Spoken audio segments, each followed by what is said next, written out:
Paneli i tretë u mbajt me temën pas traumës dhe shëndeti mendor, nga ndërgjegjësimi te shërimi, i moderuar nga Kaltrina Ajeti, konsulente e shëndetit mendor.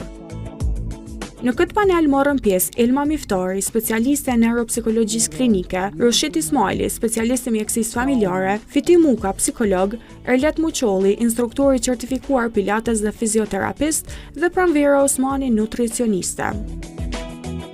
Keni rezistu deri në këtë kohë, me qenë këtu dhe me diskutu për një temë kaq të rëndësishme, por besoj që kur flasim për stilin e jetesës është e pashmangshme që të flasim edhe për atë që